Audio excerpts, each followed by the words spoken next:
నాయకత్వం, కేటీఆర్ గారి నాయకత్వం. సిరిసిల్ల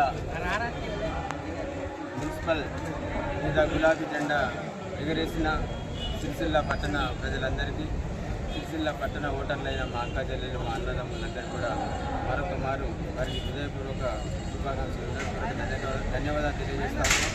తప్పకుండా 10 ఏళ్ళ కేసీఆర్ గారి పాలన ఎట్లయితే ఉందో ఆనాటి అభివృద్ధి, ఆనాటి సంక్షేమాన్ని కేటీ రామారావు గారి నాయకత్వంలో సిరిసిల్ల ప్రజలకు జరిగిన సంక్షేమాన్ని దృష్టిలో పెట్టుకొని, సిరిసిల్ల పట్టణానికి జరిగిన అభివృద్ధిని దృష్టిలో పెట్టుకొని ఓటర్లందరూ కూడా దీవించి ఆశీర్వదించి సిరిసిల్ల మున్సిపల్ పీఠం మీద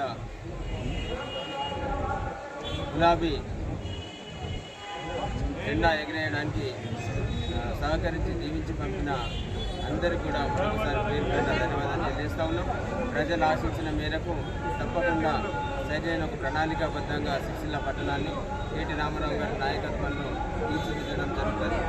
తప్పకుండా ప్రజా సమస్యలను ఎప్పటికప్పుడు ప్రజాక్షేత్రంలో ఎండగడుతూ అధికార కాంగ్రెస్ కావచ్చు, కేంద్ర ప్రభుత్వంలో బీజేపీ కావచ్చు, సిరిసిల్ల పట్టణానికి రావాల్సిన నిధులను రాబట్టడంలో కేటీ రామారావు గారి నాయకత్వంలో చైర్మన్ గారు, వైస్ చైర్మన్ గారు, గౌరవ కౌన్సిలర్లు అందరూ కూడా కలిసికట్టుగా పోరాడి సిరిసిల్ల పట్టణాభివృద్ధికై పాటుపడాలని చెప్పేసి కోరుకుంటా ఉన్నాం.